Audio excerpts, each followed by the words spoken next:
Wala raw record na sangkot sa iligal na droga si Ronnie Dayan ayon sa lokal na pulisya. Ang kanyang pamilya naman itinaging sangkot sa umunoy drug trade ang itinuturong bagman ni Senadora Laila de Lima. Mula sa Pangasinan, may ulat on the spot si Mav Gonzalez. Mav?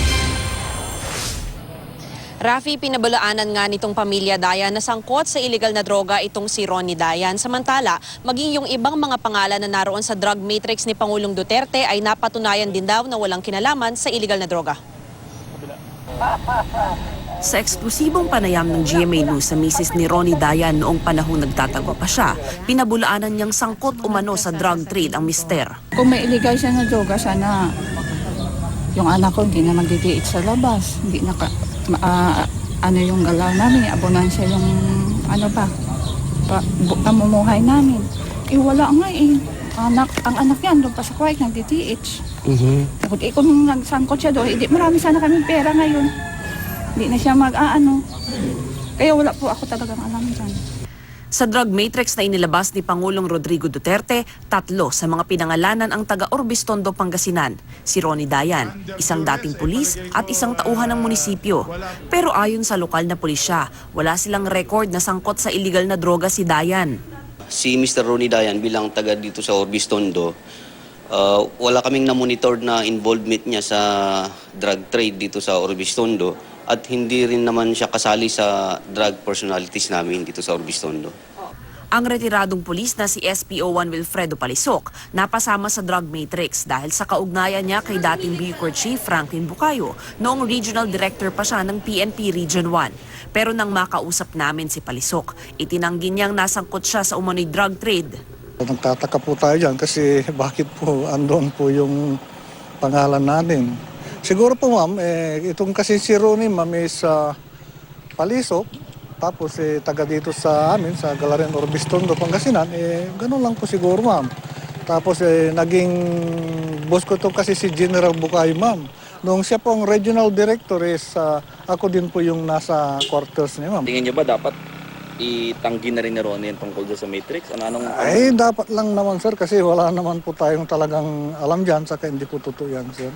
Alam ni Ronnie yan, sir. Walang nakuhang iligal na droga ng halughugin ng bahay ni Palisok. Nagnegatibo rin siya sa drug test. Ang isa pang nasa drug matrix, si Lani Cardinosa, isang tauhan ng munisipyo at umano'y dami ni Dayan sa kanyang mga ari-arian. Pinuntahan namin sa kanyang opisina sa Cardinosa pero wala siya roon. Lumabas sa investigasyon na nadamay ang pangalan ni Cardinosa dahil sa kanya binili ni Dayan ang lupa na pinatayuan nito ng bahay sa Orbistondo. Sa mga dokumento naman ng municipal assessor, nakapangalan kay Ronnie Dayan ang tax declaration of real property ng tinaguriang Orange House na kabilang si Senadora de Lima sa nagpatayo. Ang isa pang bahay na tinaguriang White House, nakapangalan naman sa kapatid ni Ronnie na si Elmita Dayan Tureta. Ang iba pang nasa drug matrix na sina Pangasinan Representative Amado Espino Jr., Board Member Raul Sison at former Provincial Administrator Rafi Baraan ay dati nang nilinis ang pangalan ni Pangulong Duterte. Dahil sa kanyang papel bilang bagman umano ni Senadora Laila de Lima, pinag-iisipang isailalim sa Witness Protection Program ng DOJ si Dayan. Hinihintay po namin yung formal na memorandum or letter po. At yun naman po ay dadaan din sa atin pong national headquarters sa Camp Crame at hanggang sa regional at siyempre po utusan po kami from the regional office na ilipat o kaya atin pong ibalik ulit si Ronnie sa Metro Manila. Handa naman daw ang pulisyan dalhin sa Maynila si Dayan oras na matanggap nila ang notice mula sa DOJ. Rafi, kahapon dapat pupunta sa Department of Justice itong si Ronnie Dayan para nga sumailalim sa WPP pero wala pa nga raw kasing natatanggap na notice ang ating pulisya kaya hindi siya dinala roon. Samantala sa Lunes ay dapat mayroon siyang hearing sa Senado pero wala pa rin daw notice na natatanggap kaya sa ngayon ay hindi pa rin natin alam kung kailan babalik o dadalhin sa Maynila itong si Dayan. Rafi? Bukod dun sa kawalan ng impormasyon ng pulisya dyan sa Orbistondo na sangkot si Dayan sa anumang illegal na droga, ano yung pagkakakilala ng mga nakausap mo dyan dito kay Dayan?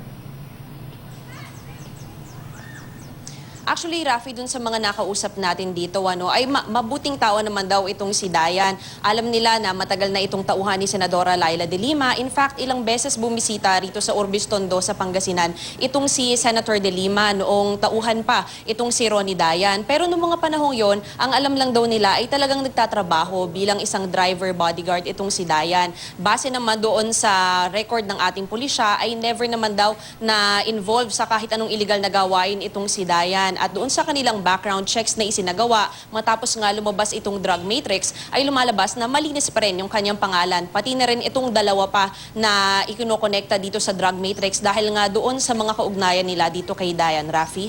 So Mav, kung halos lahat ay cleared doon sa lokal na pulisya pagdating sa illegal drug trade, yung mga nakasama sa Matrix, anong sabi ng pulisya? Saan kaya galing yung impormasyon at nasama itong mga personalidad na ito sa drug matrix? Dahil usually ay galing sa local police officials o intelligence officials yung mga ganyang impormasyon, hindi ba, Mav?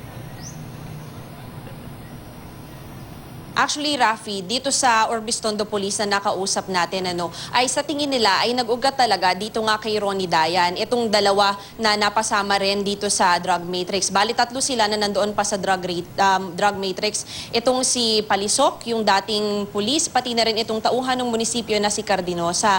Ngayon, ang nakikita lang talaga ng pulisya dito sa Urbis Tondo na kaugnayan nitong 2 tao pa sa drug matrix ay yung kanilang kaugnayan dito kay Ronnie Dayan, which is itong si Cardinosa, siya yung pinagbilhan ng lupa ni Dayan. At ito namang si Palisok ay dahil nga Palisok, ito kasing si Ronnie Dayan, yun ang kanyang middle name. Medyo baka raw ito ay distant relative nitong si Dayan. At yung isa pa nga, dahil itong si Palisok daw ay naging middleman, kumbaga, nitong si Dayan at ni General Bukayo. Ngayon, ang nakikita pa lang talaga na kaugnayan ay itong si Dayan. Siya kumbaga yung link between all the people na nasa drug matrix dito sa Urbis Tondo na umano nga ay bagman daw nitong si Senator de Lima doon sa umano'y drug trade. Rafi? So hanggang ngayon, Ma'am, talagang by association lang yung kanilang pagkakasangkot. Yung pulisya ba dyan ay nagsasagawa pa ng investigasyon o magsasagawa pa ba sila ng investigasyon kaugnay nito, Mav?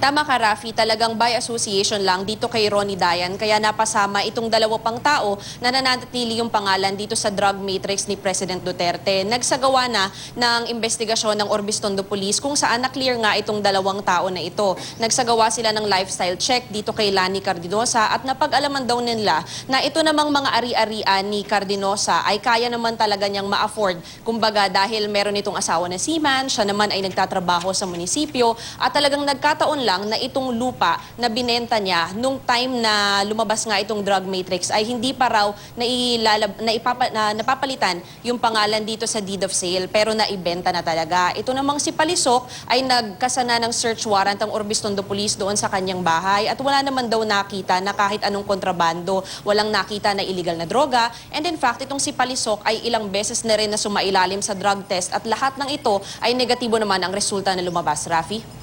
Okay, maraming salamat, Mav Gonzalez.